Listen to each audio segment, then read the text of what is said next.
Hello, my friends. Good morning, evening, and afternoon to you, wherever you are, however you are hearing us. Welcome to Smokin' and Toastin'. This is the show that's all about craft beer, fine spirits, and hand-rolled cigars.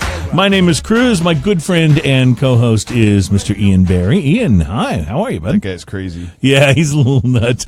We have to start by apologizing because I think we teased something that we're actually not going to deliver on. This is show number 40. This is show number 40. And I think we talked about calling this show 40 Ounces to Freedom and testing only, taste testing only 40s in this show. We thought about that. And as much as I love that idea, I like what we're going to do even better. We'll just have to roll it over to the 80th episode. Then it'll be 80s night where each one of us brings two 40s. Two 40s. And okay, see, that's perfect. Now we, so that will be coming up a little later on in the chronology, as it were, of Smokin' and Toastin'. Also, coming in the very near future, we were just talking about the behind the scenes for getting ready for this show. We are going to be doing Smokin' and Toastin's first blind taste test of light beers. Light beer blind taste test. And I think it'll be a lot of fun. I think it'll be maybe very revealing. And, we can both admittedly at times be a bit of a beer snob. So I'm totally a beer snob, and I'm a little terrified that I might find that I like, the official beer of football or something. It could happen. It could totally happen. So we have that to look forward to. And by the time we do show 41, we'll be able to tell you when that show is coming. So that's going to be in the next month. What if I like a cold activated beer? I don't really know what to do. I don't know. It's when the mountains turn blue, does it taste better? That's what I was. When the mountains are no longer blue, it's not good. That's right. It's an early warning system. On today's show, though, and here's the reason we're not doing 40 Ounces to Freedom, we have a couple of very special guests, and I'm really, really psyched about this because we have Yuante Curry and Kristopher Hart that are going to be joining us on the show. They are part of the Houston Whiskey Social, which is celebrating its second year event coming up on the 19th in Houston. So they'll tell us all about the event, and they'll tell us, all about whiskey. And this sounds like a win-win to me. So, yeah, well, in fact, there's Houston Whiskey Social just sounds like something fun. If you are doing Facebook Live and watching this, you can see the bottles, I think, already that are gathered here. So, pretty exciting. Yeah, and the guys are waving. So, we'll be starting with them on segment 2. A lot going on this week. Ridiculous laws are in the hopper, state laws, one in Pennsylvania, one in Texas. We have to tell you about these because they're so awful that if you live in either one of these states, you may want to think and, do that. That's got me grinding my teeth a bit, I got to tell you. How cliche is it to say write your congressman? But there's got to be something that can be done. I mean, you should be able, and look, write your state congressman or legislator if you're in Texas or Pennsylvania where these ridiculous laws. We'll tell you the full story, but those guys don't get any mail. You know what I'm saying? The state guys, it's only the national guys that get, that have the sexy congressman job. These guys are like, they're trudging it out on the state capitol steps in Pennsylvania. I think what's the capital of Pennsylvania? Like Harrisburg? Who wants to live in Harrisburg? You know what I mean? Like, it's not a very sexy, appointing. So these guys would love to hear from you, and you can tell them all about it. Now, in Texas, admittedly, they live in Austin. That's kind of cool. But, what are you going to do? So that's coming up. I'll tell you about both of those stories. They got me like really ticked off. And so we'll get to that. But I've just had such a great week this week. And I was thinking about you a couple of days ago, and I thought, I saw you post something on the Facebook page, and I thought, you know what? If he's having half as good a week as I am, he must have a good cigar review coming up. So did you smoke anything interesting? I did smoke something interesting. As a matter of fact, I had a busy week, okay? Yeah. So I had a little bit of time this weekend to smoke a cigar, but I ended up smoking cigars that I've had and talked about before. And I realized last night, after I got home from the studio, because we're in a mixing and mastering process for my band recording right now, and so I got home at about midnight, and I picked out a cigar that I hadn't had before. This was a Macanudo Maduro. Now, that's interesting because I would think that would be a lighter cigar than you would choose. It is very much lighter than I would choose, but I figured I'd try it anyway. I had it in there, and I've talked about a lot of the cigars in my humidor. Quite frankly, I'm running out of cigars. So I got to stop. I got to stop this process of just giving you something that we've like.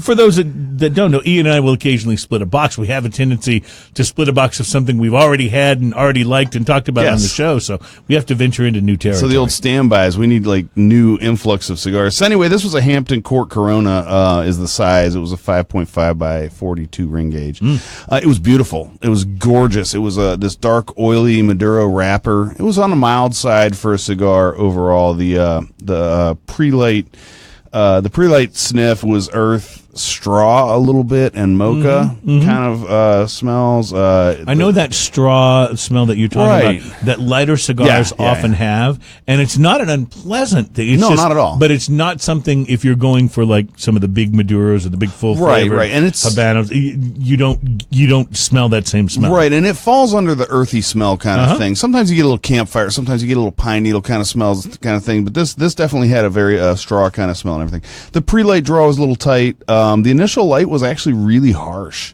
Really? Yeah, really harsh right off. I felt like I was lighting a cigarette right off the bat. Macanudo is not known for harsh. I know. It was very strange to me. And I don't know, it could be a one-off. Maybe mine was abused a little bit before I got it or something. But it was pretty harsh on the initial light. It was very cigarette-y. I went through that, and it got more chocolate and mocha kind of flavors going on, which was pretty nice. And they were mellow. Yeah. The first third still had a lot of that cigarette-y kind of taste to it.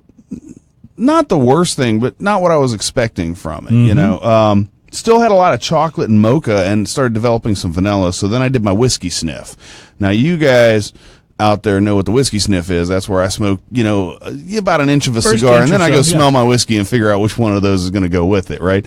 So I landed on a Glenfiddich 15, and which is delicious, by the way.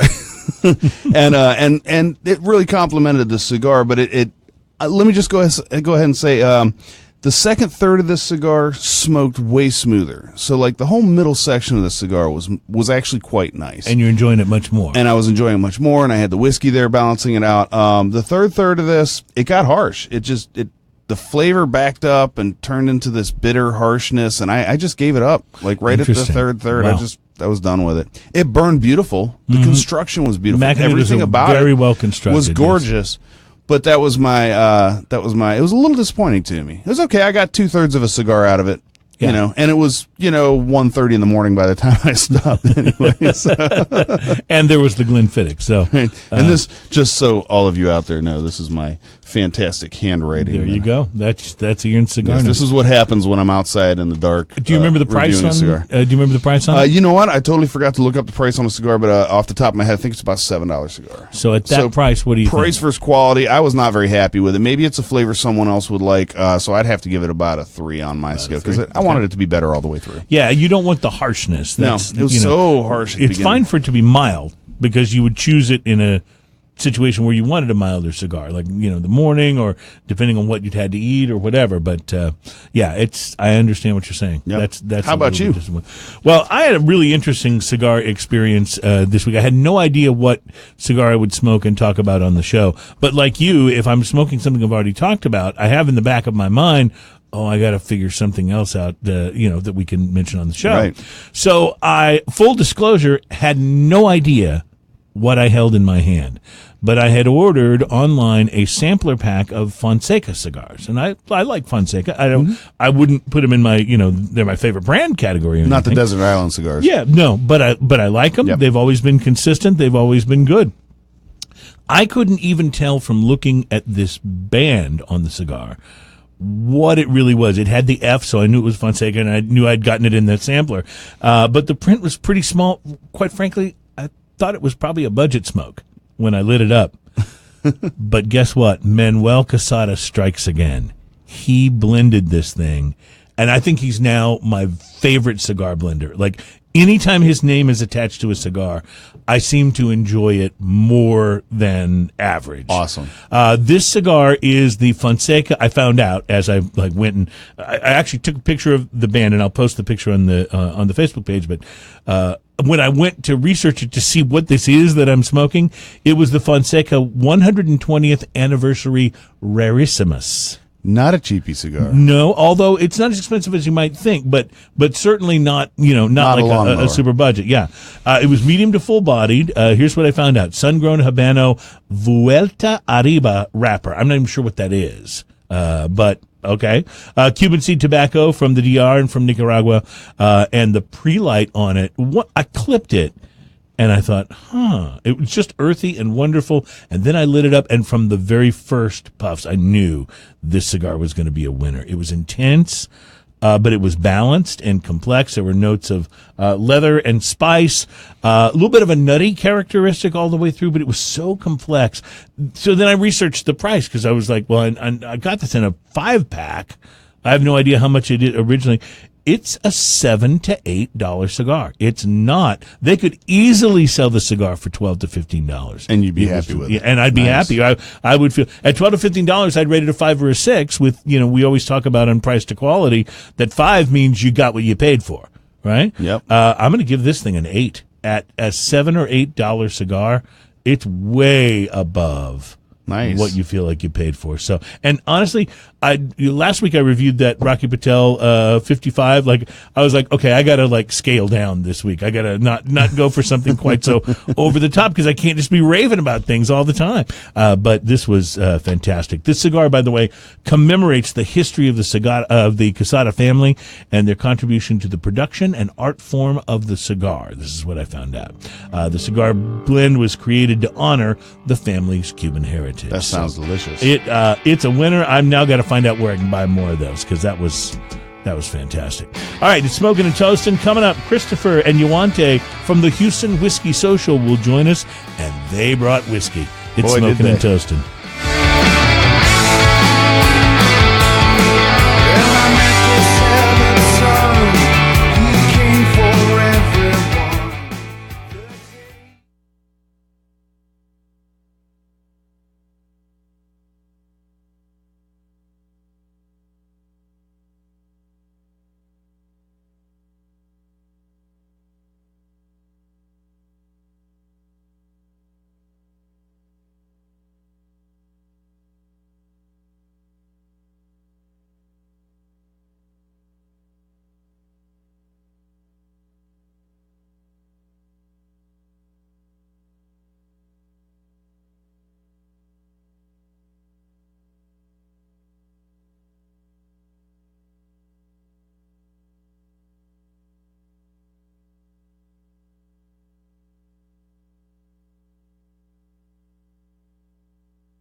The light bulb went off my head. Like, this is a show.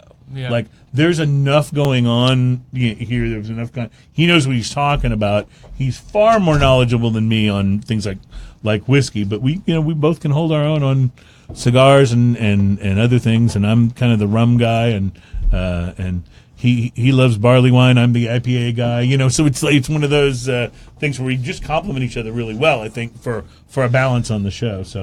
So yeah, but it was just like I should have been running tape on that conversation. That would have been episode 1, Well, and then one of our main goals was to be interesting enough for guys like you to listen to us, but down to earth enough to where anybody, right? That you don't have to be a hardcore. I don't snob. listen to terrestrial radio. I don't. I used to, but that's the reason I got out of terrestrial. I prefer radio. podcasts. Yeah, I think podcasts are the wave. I mean, it's wave of the future. I hate. It sounds so cliche to say that. I started saying it, but it's on-demand radio. And that's awesome. Radio or where it's at. That's I spent most of my career in broadcast radio, and about 8 years ago, Pat Fant and I started this company, and this is just one of the things we do. We run about 115 streaming radio stations, and one of them is Radio Brave, which this will run on. And it runs a collection of all these really cool and interesting and offbeat kind of podcasts, and then they're of course also all available. The next time you're in downloadable, Specs and they do an ad spot over the radio, that's his radio station. It's probably his voice. Okay. Specs Radio. Oh, nice. Yeah. Well, I mean, it's we do just, Specs Radio. everyone's familiar with the classic, iconic radio voice. And podcast, but you're limited to what you can say. Everything is censored. The FCC Right. The freedom that comes with podcasts, that personal conversation, has really changed. There's a reason why it's so popular now. Well, yeah, it really has, and we couldn't. It would be difficult. I mean, I suppose we could have it as a specialty show on a weekend on an AM station, but it would be difficult to spend an hour talking about cigars and spirits and craft beer on broadcast radio. Yeah, of course. Right. In fact, I think you're not allowed to drink on live radio. Yes, you can. You can? Yes, you can. Okay. I know this well, and I've done it a zillion times. Well, because Walton and Johnson had made some comment about FCC. Here's the regulation, and a lot of people don't understand or misrepresent this. You're not allowed to operate the transmitter controls of a broadcast radio station if you are intoxicated. Oh. But the host of a show don't operate that anyway. They just talk, that. And even then, it doesn't say you can't drink. You just can't. Now, is that why you're not drinking? No, I got a road trip to do today, so gotcha. Believe me, I could. He picked the wrong day for a road trip because he's a whiskey guy. So real quick, what's the restriction on language and stuff? There really isn't one. I mean, we try not to swear unnecessarily, but yeah. I mean, I'm not planning on dropping any F-bombs. Yeah, but yeah, no, there is none because it's. We'll see how many drinks we have first. But. Yeah, right. This fucking whiskey. fucking fuck. Buy some fucking tickets, man. Yeah, right. All right, gentlemen, I think you ready for two? Yeah, let's do it. Now this is where we talk. You'll reintroduce we'll us? introduce you and bring in. So. Sweet. It will be obvious. Yeah. Okay, here we go.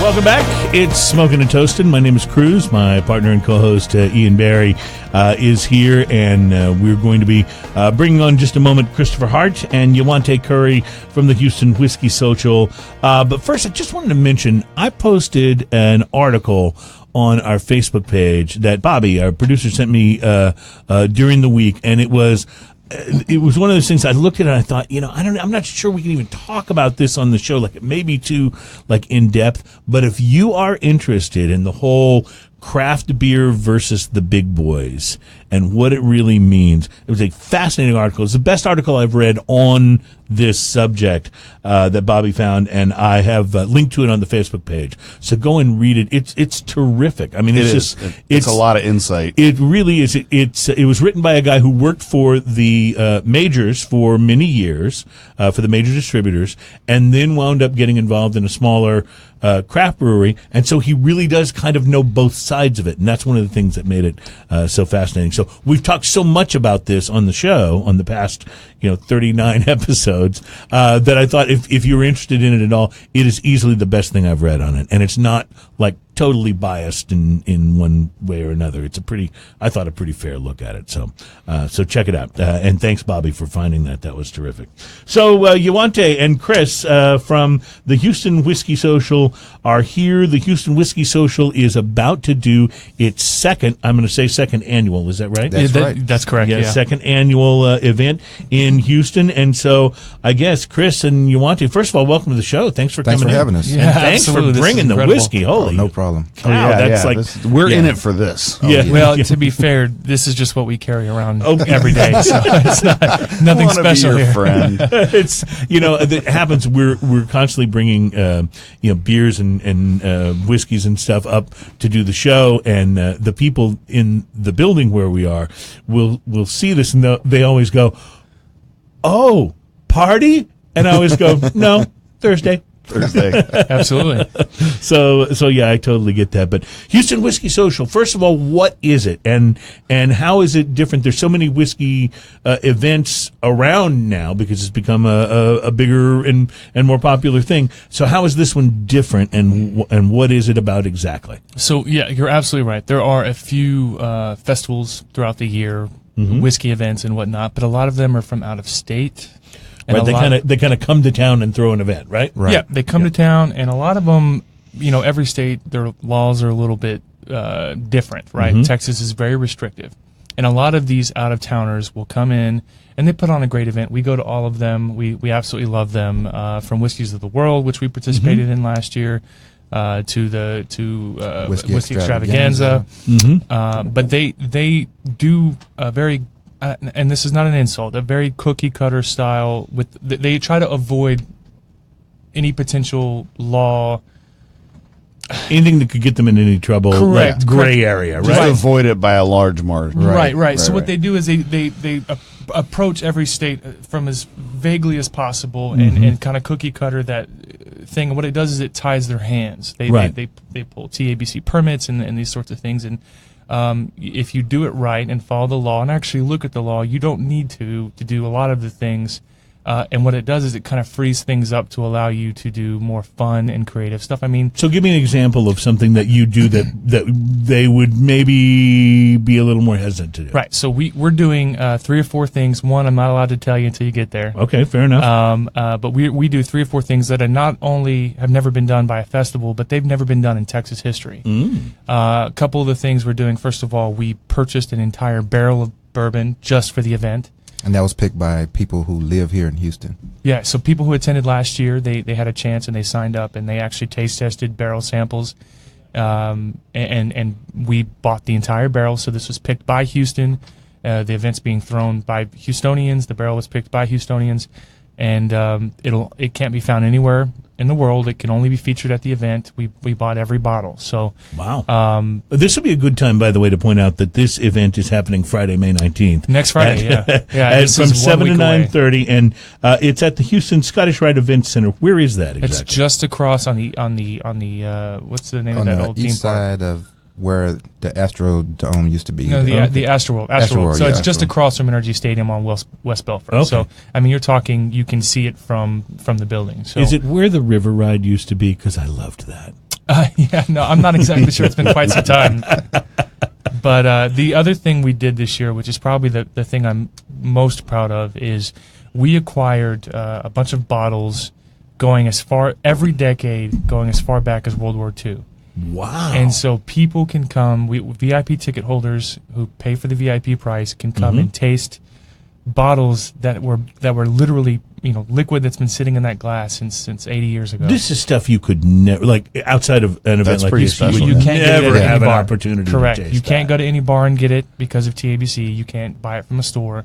This is all stuff that's been acquired at you've heard of Sotheby's style auction houses right. overseas.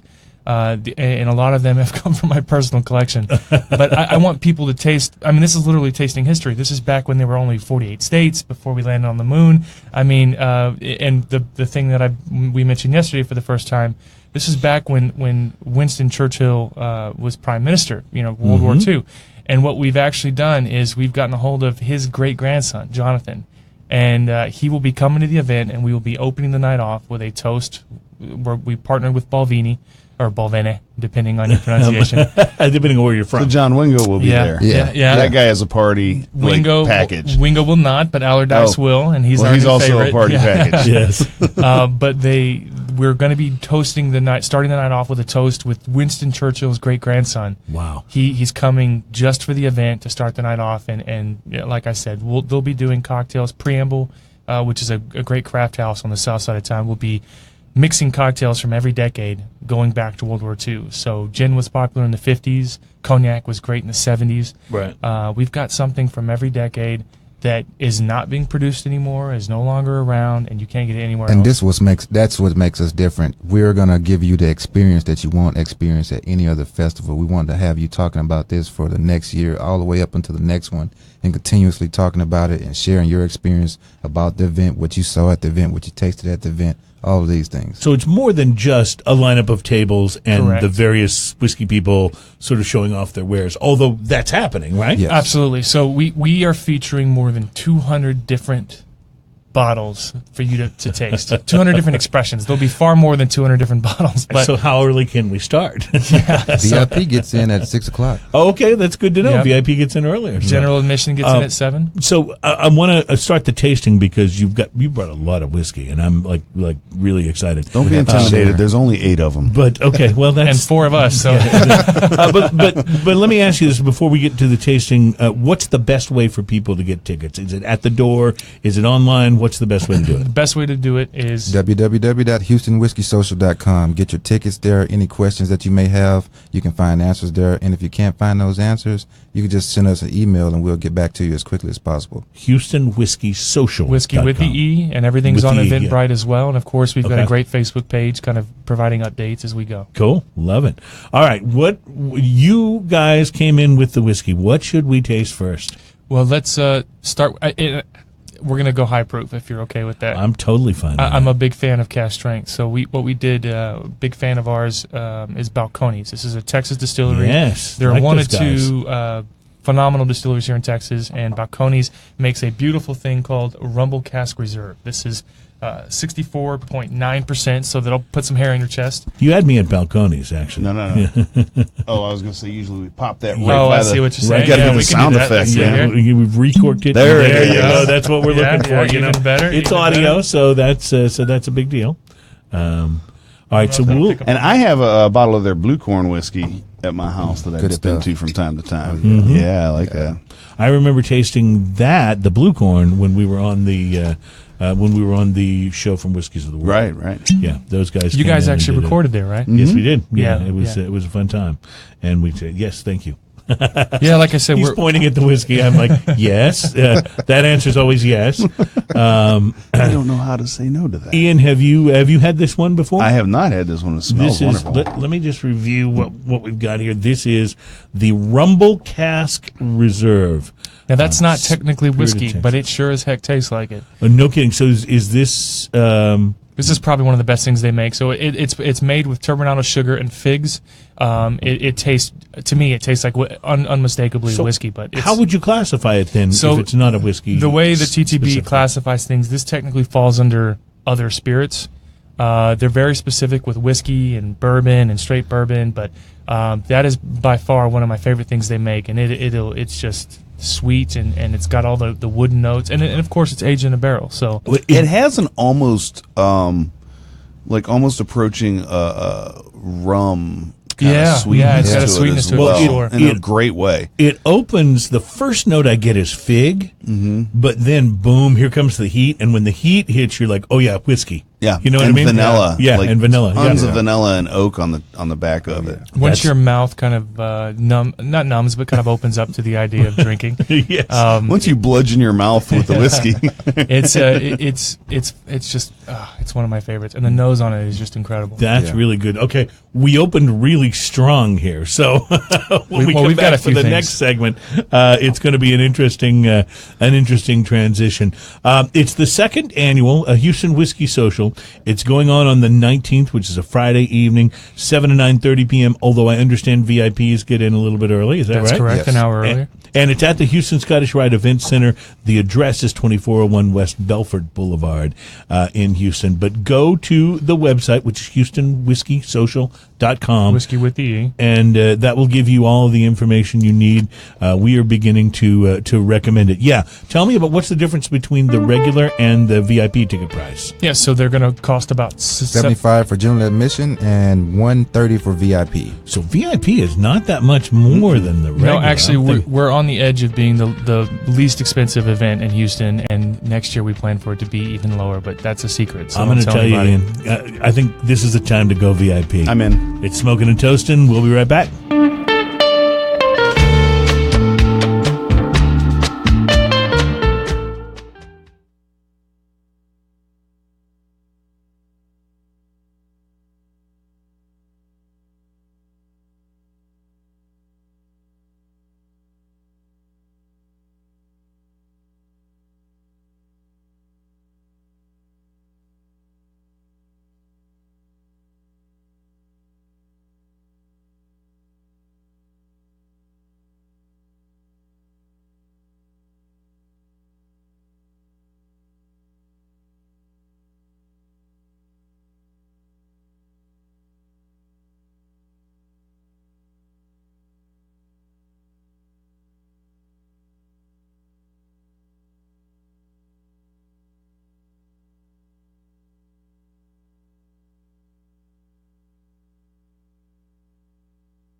chair dance while you're listening. Yes, we always do.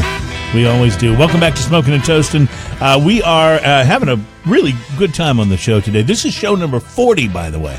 We've done 40 of these babies. We're over the hill, baby. That includes, by the way, the mythical and much talked about lost episode.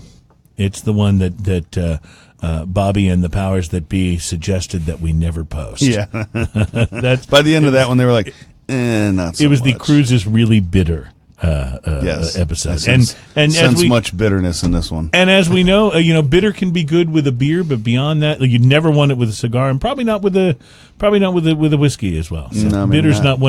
not one of the flavor profiles Unless it's that you're looking bitters, for. which is different. Bitters is different. bitters I like is bitters. different. Yes, absolutely. Great old fashioned. But this is show number 40, and we're calling this show the Whiskey Social because the guys who are behind the Houston Whiskey Social are here with us, Yuante and Kristopher, and guys we were just talking about, and I realize there's certain things that the laws in Texas will not let you say, but I think we can say this, that if you are going to the Houston Whiskey Social, you are going to love your grab bag.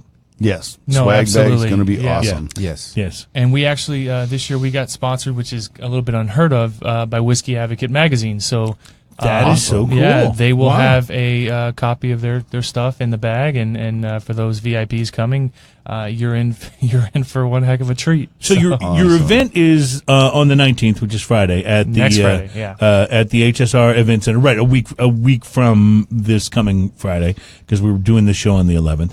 But the day after your event is actually World Whiskey Day, which Yes. is kind of cool. Yes. Absolutely. Yeah. Actually, we had thought about doing it on Saturday, but there are actually quite a few other whiskey events coming up over the next 2 weeks, and Friday seemed like perfect, right? I mean, who doesn't like I Friday love being it. the end of Yes. the week? Oh, yeah. Friday's my favorite day because you get the whole weekend still ahead of you, Yeah. but you're charging into it full force. I wanted to ask you about the event is benefiting the Warriors for Freedom Foundation. What is that? Absolutely. So, a couple, and just kind of as a side note, the cigar lounge is being manned by none other than the Man Cave Cigar Lounge. We love those guys. Love the Yes, guys. we had yeah. Alan on the interview a while back. Yes, add Alan on the show. So, Man Cave, which was our natural cigar lounge even before they partnered with us, and we met a man named Scott Momper. He is a retired Marine, and he is actually the co-founder for Warriors for Freedom.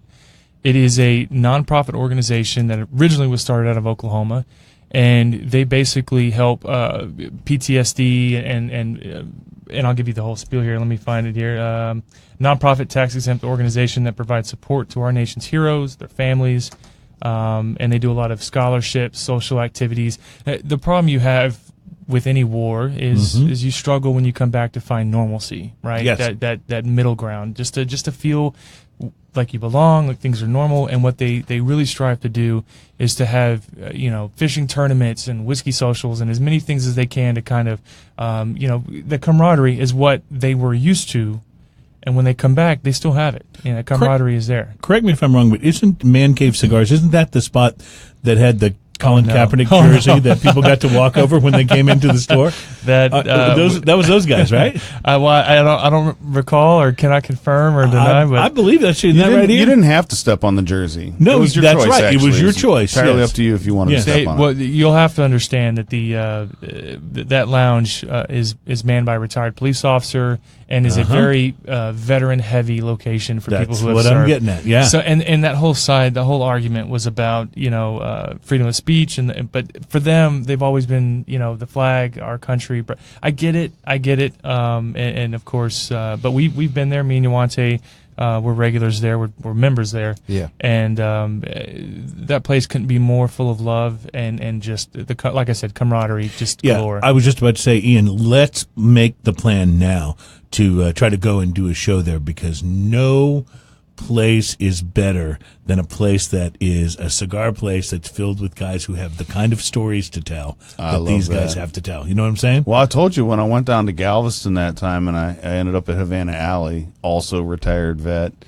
just fantastic time. Yeah, yeah, Oh, of it's course. fantastic time. You And then gotta on a love it. Friday night, I mean, there's no more bang for buck than at the Man Cave. There's so much whiskey on the table that there's no room to put in it. Yeah, so we started doing whiskey nights here, is Yeah. what he's referring to. So the Houston Bourbon Society, there's a whole group of people, and on the League City side of town, we do Whiskey Fridays, and Okay. everyone brings out a couple bottles, and it's a complete bottle share. All right, let's pretend it's Friday right now. Yes, let's do that. Well, that's what do we're we doing have- right now. What are we having next? What are we having next? Yeah, absolutely. So one of my, they're our featured sponsor, but I am under no contractual obligation to pimp them out. But I'm a huge fan of Wild Turkey. They carry a little bit of a stigma for those who remember those college days at 101. Yes. I Oh, was going yes. to say To I've me, had I'm a little Wild scared of Turkey, Wild but, Turkey. yeah, I'm frightened. Prove me wrong. This is their diamond anniversary bottle. It's one of my. I mean, it's not one of my favorites. I prefer the Russell Reserve picks, but this is an absolutely delicious bottle of Wild Turkey that they came out with to celebrate Jimmy Russell's 60th year at Wild Turkey. So this is what I love, by the way. It's one of the most fun things about doing this show is a chance to taste something like that I have to admit, I would have walked right past that in the store. Oh, it's phenomenal! Right? It's phenomenal. But I wouldn't even think twice when you about it. Wild taste Turkey right. scares me. When you taste it, and if it's good, or maybe you hear us talking about it, and if it's good, then people have an opportunity to maybe try something and sample something they wouldn't have before. I was also going to mention, and you touched at this when you were talking about your events at Man Cave, but I don't know what it is about whiskey drinkers, but they, more so than any other like group of people I can think of, are so non-possessive when it comes to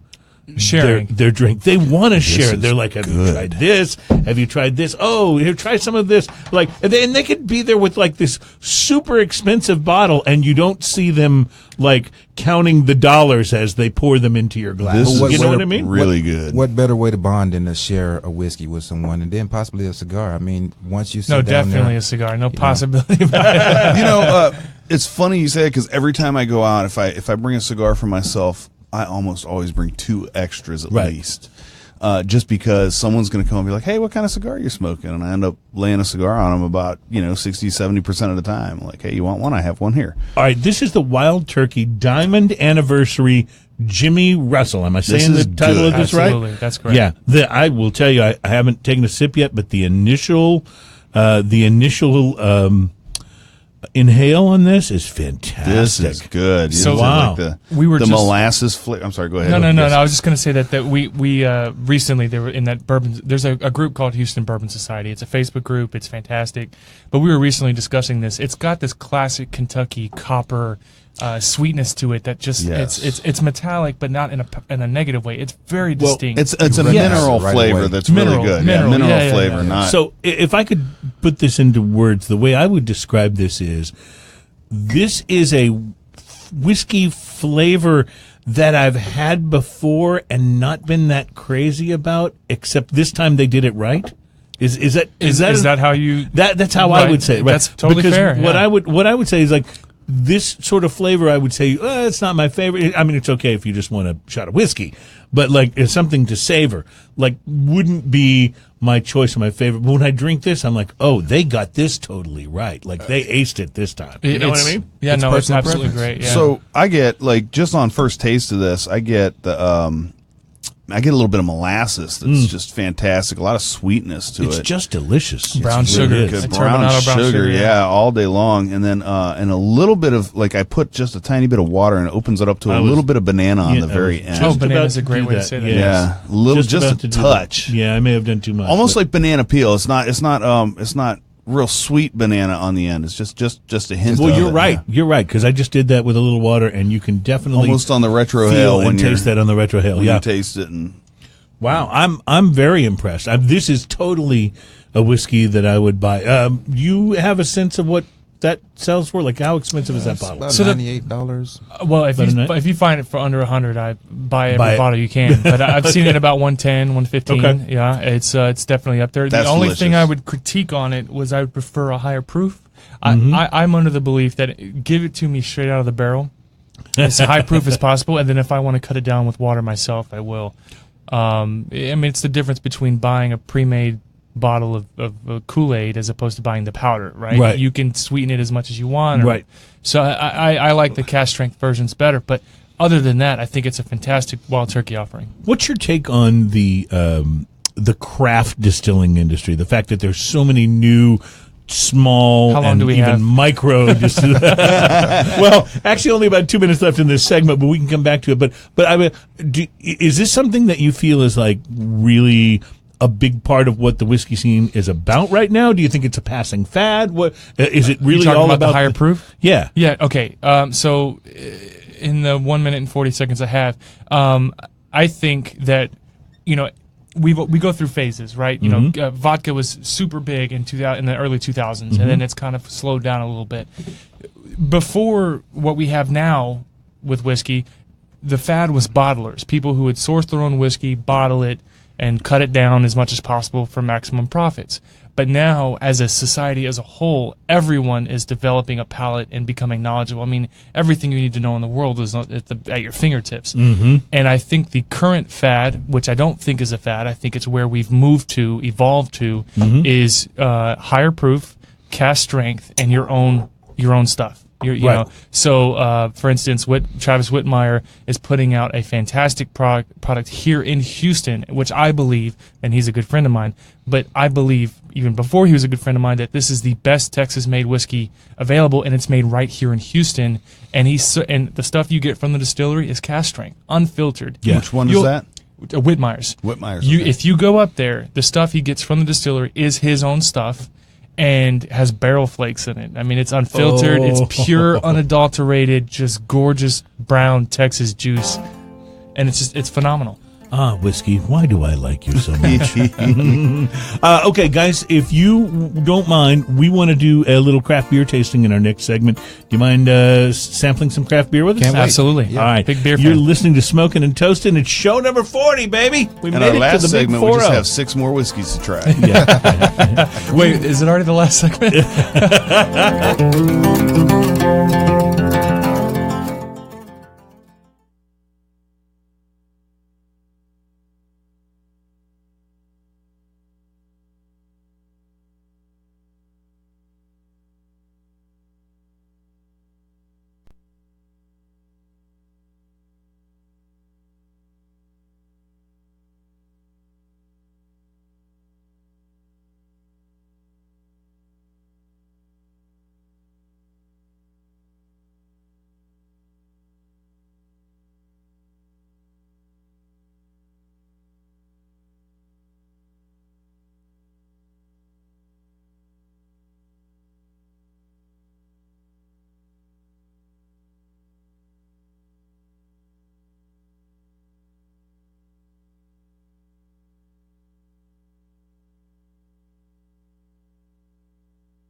and just haven't been able to bring it.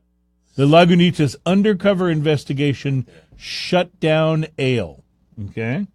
And then the Harpoon 100 Barrel Series Frosthammer Doppelbock. I'm a big fan of Doppelbock. So Doppelbock it is. Well, I mean, But he also is is a in- bigger pour. Well, yeah. We are drinking whiskey. We might want to save this for a show where we Well, have less whiskey. That's true. That's true. Maybe. Almost 11% alcohol. Yeah. That's a good point. Let's go shut down. I got a breathalyzer in my truck. You guys want to No, I don't want loses? to hit that. This is I'm scared 9.6, to so know- it's oh, no. Jesus. It's no walk in the park. Yeah. But it's also not a bomber. It's not 750 Right, mils. right. And the black ale is. I think I remember reading. I think it's about. I love 6. when I found out you could buy Dead Guy Ale in a half-gallon jug. What? It's like, I'm just going to have one. Honey, I only had one beer. I think we can handle the undercover. Let's do the undercover. Okay, so At this point, I think we can consider ourselves professional drinkers. So Yes, I think that's we're, right. I think we're So, good. yeah, I'm totally interested in the Stand sour back. mash because We're my only professionals. sour mash experience is Fun fact, which I'll say for the thing. I got a fun fact about that. So when we get on there, just mention we will it. sometimes repeat conversations. It's okay. Okay. It's most bourbon is sour mash. I didn't know They just that. don't always say it. oh, okay. Ah. It's a I'm it's totally a what do bringing they that call it? Not trigger word, but it's a sales word that's commonly used the same way that barrel proof or It's a marketing term. It's a Yeah, marketing gotcha. term. I did not know that. But most whiskey is the sour mash technique. They just don't always say it on the bottle. No, I'm totally That's one of bringing the that up. oldest marketing terms. They've been using Save sour it. mash. We're going to do this in a minute. We'll come back to this, absolutely. I'm going to open with the two ridiculous bills, and then we will jump right to the beer tasting. Ian, if you will open that on mic when we are ready. And then I'm hoping we'll have enough time left in the segment to come back and taste another whiskey. And then we have one more segment. This is 4, right? Right, this is Yeah, 4. yeah. Then we have one more segment, so we could conceivably taste 2 in the final segment if we have. I think we have enough whiskey. As right? long as my opening skills are not broken this week. I know you were last week was your lamest opening week ever. Like you, I'm used to these great sound effects, and they just didn't happen last week. So. I was like, Let me move open it with this. my teeth. All right, Bobby, we're ready. Thank you.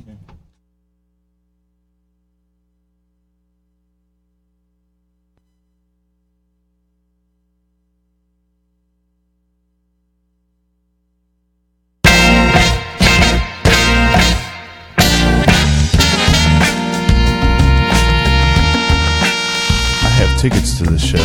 Oh, it's going to be so good. The Suffers are playing in about a month, or no, in just a couple of weeks with the Houston Symphony Orchestra, and I'm so jacked. I It's have gonna be tickets awesome. for that. It's going to be awesome. Yes, I do too. In fact, I think you're in the row in front of me. Yep. So excited about that. And then I texted the trumpet player and said, "Hey, I got tickets to your show." He was like, see, "Awesome." Yeah, see, there you are showing off your friends in the music I business like again. John's fun. Yeah, I'm name dropping. You're listening to Smokin' and Toastin'. If you just joined us, you hit the fast forward button. So welcome to this part of the show. Otherwise, you've probably been with us, and you know that we got Kristopher Hart and Yuante Curry here, and they have brought great whiskey, and they're here to promote an event that we are very excited about, the second annual Houston Whiskey Social. We'll get back to that in a second, but I wanted to mention this, and guys, we're going to ask you to taste test a little beer with us here in this Sure, no segment. problem. Before you do that, I need a sound effect. Okay, go for it. All right. Not bad, not bad. There's 2 bills out there that I want people to know about, and people listen to the show all over the world. I'm not saying a lot of people all over the world, but they are all over the world. So we want to recognize the fact that we may have listeners in Pennsylvania, for example, where there's a new bill proposed that would modify the state's smoking ban to ban smoking in virtually all buildings other than private homes. Now, I'm not like the person who believes that you should be able to, smoke in every restaurant and that you should have no restrictions. But this bill would ban smoking not only in bars, but in hotel rooms, casino floors, and here's the one that I can't tolerate: tobacco stores and cigar bars. That's ridiculous. You could not smoke a cigar would put if them this out of bill business. passes. That's like in banning a cigar store. That's like banning beer from a bar. Yeah, exactly. Like that doesn't even make sense. Oh, and that's where Texas is going. So let me get to that. Oh, in my just a moment. favorite. Yeah, but yeah, this is the Pennsylvania bill. It was introduced in the Pennsylvania state legislature by Representative Matthew E. Baker, a Republican from Wellsboro. He's joined by 17 other co-sponsors, including 11 Democrats, 6 Republicans. Pennsylvania has, here's another thing to think about. Pennsylvania currently has no excise tax on cigars, and that's why it's home to some of the largest cigar retailers in the country, including Cigars International, Holt's, Famous Smoke Shop, and Atlantic Cigar. If this bill passes, Cigars International's annual event, the Cigar Fest, would not be allowed. You would not be allowed to smoke at it. And it's the largest cigar event in the world. Think about that. That's ridiculous. That's ridiculous. That makes me feel a little bit stabby, I gotta say. Well, we're gonna have to. That's a word, stabby. That's Almost Stabby, sounds like yes, a it is. vendetta. We're gonna have to actually start a ongoing segment called "Lawmakers Gone Amok." That's what it is. The Texas State House has passed a bill that would make you pay more for your favorite beer. Thanks, guys. There's trouble brewing in the craft beer business, and it would make buying a glass of beer in a brewery tap room more expensive. As it stands right now, breweries can sell their own beer in their own tap rooms in the state of Texas without a middleman. So say you go to St. Arnold, right, in Houston. And who doesn't? And Yeah. you take their tour, right? And then you wind up at the end of the tour, you're in their tap room, and you are allowed to sample their amazing beer, and they can sell it to you. And if this bill passes, they would have to sell that beer to someone. To a distributor. Right, to a distributor, and then buy it back How much more before expensive? they could Passing sell on the that costs to you. You know, to you know yes. who's doing that, right? That's lobbyists. That's Oh, of course. You know, the That's- liquor of course. stores. The So somebody's definitely lining their pockets. Somebody's leaving a package on the table and saying, "I'm just leaving that there." Yeah. Now If you happen to pick it up, that's fine. Both of these bills that I mentioned, the Pennsylvania and the Texas, have not passed yet. Brock Wagner of St. Arnold Brewery says there's absolutely no benefit to any consumer, to any business in the state of Texas, with the exception of the distributors if this passes. Brewers also point out, by the way, that less than 1% of beer sold in Texas is sold in brewery tap rooms. So Yes, it's but that's 1% it's that the extremely distributors greedy. aren't getting. yeah, that's right. Right. And it's a greed grab. Yep. That's exactly what it is. It's a greed grab. So anyway, I thought Unbelievable. lawmakers run amok. I thought I'd pass that along.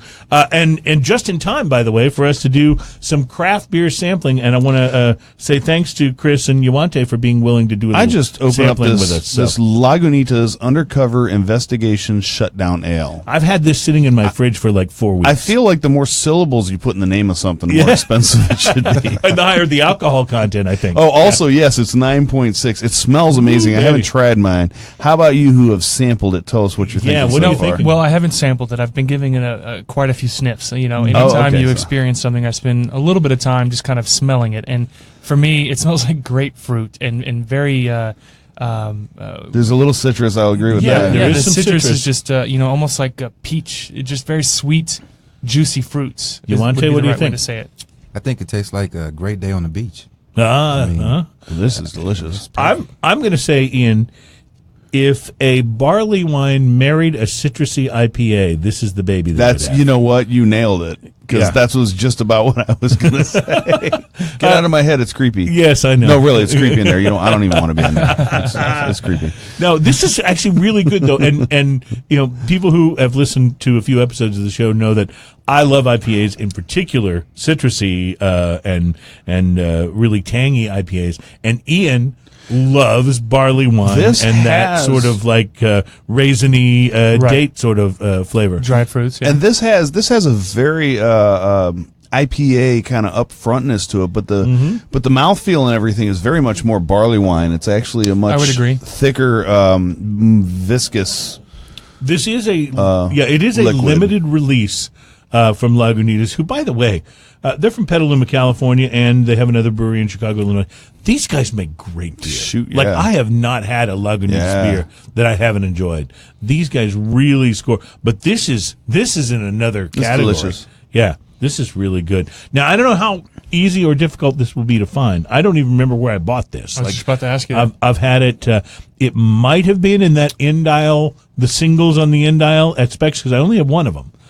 So that could have been that at the Specs on Smith Street. But and I would say good. possibly the D&Q, but I haven't been to the D&Q in a while. So I love the D&Q more. yeah. So You love it more? I was just about to say, how much of a heaven is Spec Street? Oh, it is. Well, but have you it been to is D&Q Smith as Street, well? yeah. Have you been to the D&Q Mart? No, I have not. Okay, D&Q Mart's on Richmond. It's awesome. You Yeah. just, I won't even try to explain it. Just go there. Yeah. And sometimes I walk in there and I go, Brandon, what am I going to try on the show this week? And he just hands me a beer and I buy it and we walk out. it's an amazing spot. I love it, and I love Specs too. It's like they're so different. There's such a different experience from each other. Specs is very much the metropolis. You know, I mean, it's everything you ever want in beer. D&Q Mart is not in a direct competition. That's a little mom and pop shop. The guy, when he went on vacation, the whole store shut down for 2 weeks.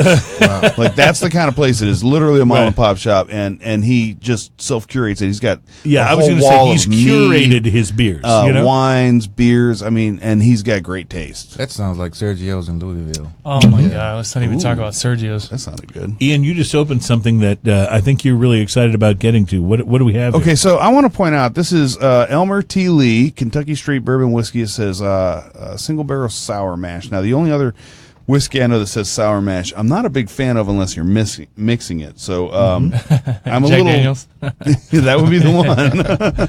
You know, I mean, and it's okay in a mix. You know, like a Jack and Coke tastes like a Jack and Coke, which is nice. We've talked And- about this on yeah, the right. show, though. Have you had their single barrel cast strength?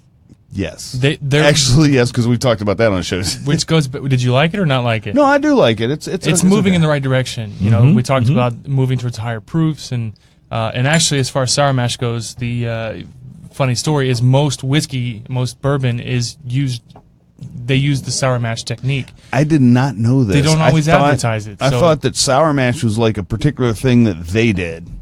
You know, Yeah, so no, that's why it's- when I saw this, I was kind It's of very excited. common. Very common. And this is going to be a very easy drinker for you guys, too. This is actually highly coveted. It's allocated, which means if you can usually find it, oftentimes liquor stores who are privy to how rare it is tend to charge quite a penny for it. But if you're lucky, you get it for around 30.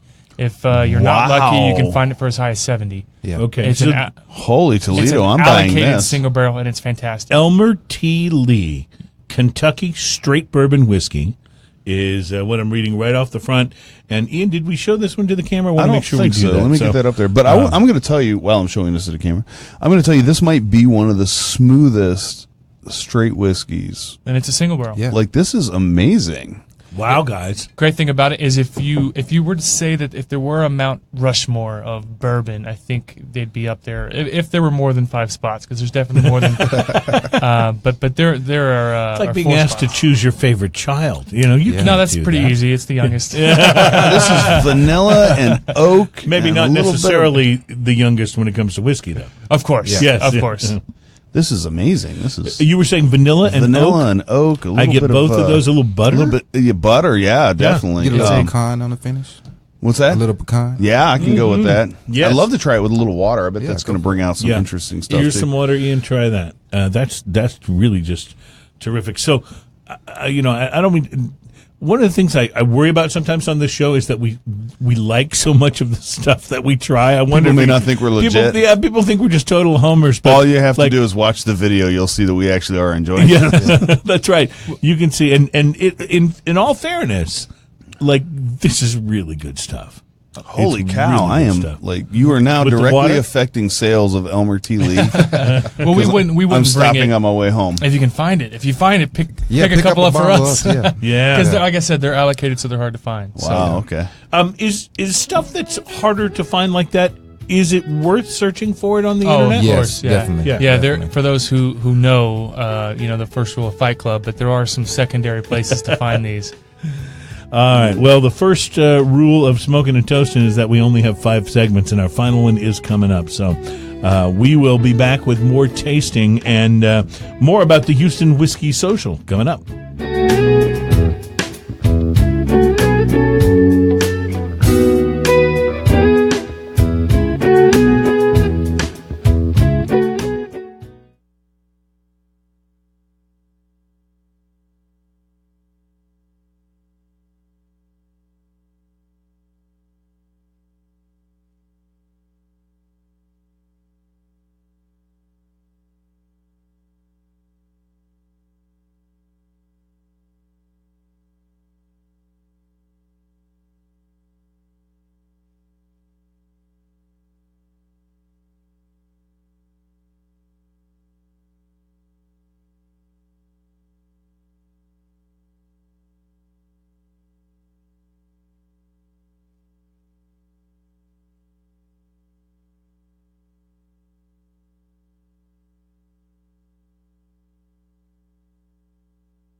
Christmas Eve, and we sit there, and for some reason, it was always wild turkey that we had. Right. And it was just the regular wild turkey. Was That was terrible. your Christmas Yeah. Eve thing, right? But we would drink it, and we'd have a good old time. The memories that you have Right. when you're drinking whiskey. And one year we had a router Cigars are and that some way, too. boards, That's and we why were trying to these draw our marry names in so it. well. It was awesome. You know, Yeah. when you're smoking a love cigar to smoke with you and guys. sipping a Oh, whiskey. God, I wish you guys had let's time after. Well, let's plan a time. Let's do it. I Well, mean, what side once of your town you event's guys over. I live downtown. Ian is kind of I'm east like downtown. by Hobby Airport. Well, tickets are on us if you come to the event. I unfortunately am not available. I think Ian is going to make it. though. Winston Churchill's great grandson wants to stick around and smoke cigars with people, so you can. Ian, You can you kinda have hang- to do that because you have to be able to talk Just for about the it. story, right? Yeah. Should I bring the recorder? Yeah. He's got a great Do a segment? Why You know, not? you should take the little one, The little hand recorder? yeah, the little and do a hand segment? recorder and do a segment. I mean, just yeah. to have a In cigar. case, if he's comfortable Right. with it. Have a cigar on us. Well, we talked and- about the fact that there was a half-smoked Winston Churchill cigar that was recently auctioned. Oh, really? I think at Sotheby's. How and, much? It was hundreds. 80 grand? I know it was hundred plus $1,000. I think I had seen is something amazing. about it, Yeah. but we had actually talked about trying to find a brand that was known for their Winston Churchill cigars, so that we could give away, because every VIP goes home with a bottle, a cigar, access Do you know what to. bottle it's going to be? Well, so we.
on the beach in Hawaii. Welcome back to Smokin' and Toastin'. We are so glad to have you listening to the program wherever you are. And by the way, you've got to go to our Facebook page and follow along because we share some pretty cool stuff there. It's not just that we're not collecting your info or anything like that. We could care less about that. We just want to drink and smoke and do a show. So we're not trying to collect all your info, but it would be really cool if you would follow us and we can share stuff with you. Like I mentioned, the article that Bobby passed on to us earlier. It's a great article. You will love reading it, and there's a link to it on our Facebook page. There's also photos of all this and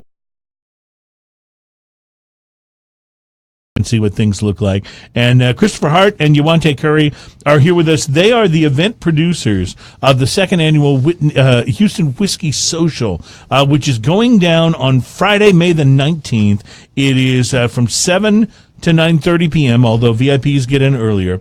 And it is I will be there. Come hang out with me. Yeah, the Houston Scottish Rite Event Center. Yeah, Ian will be there. Come drink with him. I unfortunately am going to be out of town, but Ian will be there, and he will be drinking and smoking. And dude, if you actually get to smoke a cigar with a relative of Winston Churchill, exactly. That's what I'm talking about. Like you're gonna so have a story over on me, and I'm totally jealous about this right now. Yeah, there's that.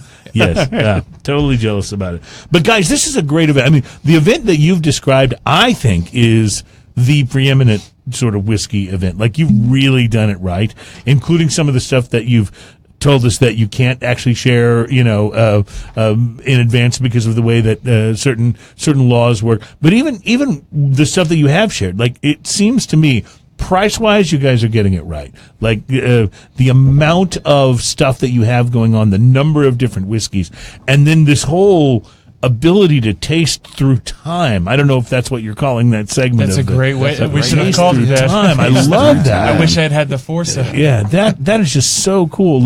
So hats off to you for not just planning just another whiskey event, but one that really is different and cool. Well, at our core, we're fans, we're nerds, we're fanatics, we're whiskey drinkers. I mean, at our core, this is just as much fun for us as it is for the guests. Mm-hmm. I think that we're the fourth largest city, mm-hmm. and every other city has an established, beautiful, large-scale whiskey festival except Houston. We've got a few things going on, but I want a whiskey festival here in Houston that is done by Houstonians, for Houstonians, that has some of the coolest stories. Like you mentioned, Winston Churchill is going to Jonathan Sands, Winston Churchill's great-grandson, is going to stick around and smoke cigars with anyone who wants to smoke a cigar with him. You get to smoke cigars. That's huge. With a direct lineage of probably the most influential prime minister in the last 100 years. And arguably the single most famous cigar smoker of all time. He's got his own cigar size. Maybe Fidel Castro would be the only one who could challenge him for that. And then George Burns. Yeah, well, John F. Kennedy would be third, second or third. We're making a top 5 list here. This is pretty cool. Okay, so we got Winston Churchill He's at definitely number 1. At the top, and then we got Fidel Castro at number 2. George Burns at number 3. I'm going to give it to John F. Kennedy. Give it to John F. Kennedy at 4. At least for Americans. At least for Do Americans. you go Schwarzenegger at 5 or no? Well, in the last 2 decades, yeah. Yeah, Schwarzenegger. Yeah, the I would say the last generation or 2 generations worth of smokers. He's a pretty iconic cigar and pretty smoker. well identified with the cigar too. Yeah.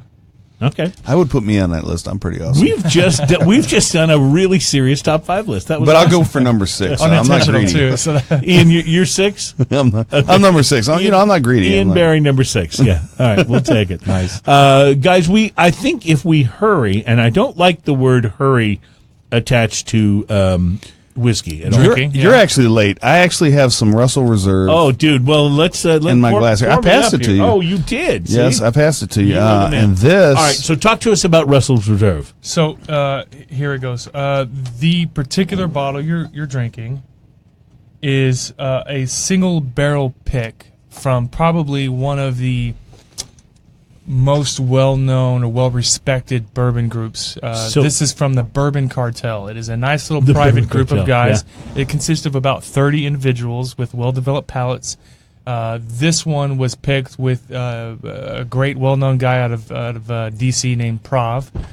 But they basically picked a Russell's Reserve pick, and if I'm not mistaken, they did it alongside old Jimmy Russell. Yes, it's got Jimmy Russell's signature on here, and Jimmy Russell, of course, had the signature on the bottle of the Wild Turkey Diamond Anniversary that we had. Jimmy or Eddie, I forget which one, but they actually went They're up there both to on visit the distillery, Yeah. and they actually tasted several barrels in his particularly private honey hole where he certain area of the warehouse where he keeps his particular favorite picks.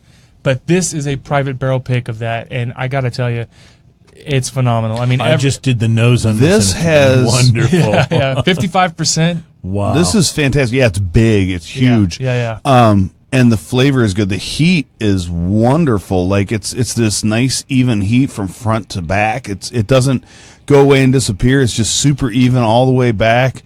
Even on the retrohale, it's oily. It's got a little oily those kind legs of in the glass. mouthfeel to it. Yeah, it's I'm going to proclaim wonderful. this to be my favorite of everything we've tasted Oh, today. it's phenomenal. It's so This is good. good. It's phenomenal. Yeah. In fact, I'd Wow. like to do part of our goal here is we don't just have our annual festival. We do dinners throughout the year, and we do private barrel picks. I'd like to. I mean, let's be honest with you. For those who've heard this spiel 1,000 times, when your favorite band comes to Texas or your favorite comedian, they go to Dallas or Austin. They don't come to Houston. Besides Beyonce, but she's from here. So we want to have more of these particular barrel picks here because Texas doesn't get many. Okay, so let's say I go to That's also a Houston luxury tax issue, isn't it? well, yeah. Possibly. So But I don't mind paying for it. Just give me the good stuff. Let's say I go to the Whiskey Social and I taste this and I go, oh my God, I have to have a bottle of this for myself. How can I get a bottle? You can't. In this particular case, you can't. Wow. So this particular group, they basically. Sorry, everybody out there. No, it's okay. In fact, I have another bottle that I plan on featuring at the event because I don't want people to just come and buy or come and taste the stuff that they can get anywhere. I want them to come and taste stuff they can't get anywhere. So they can look forward to coming next year. It's a combination.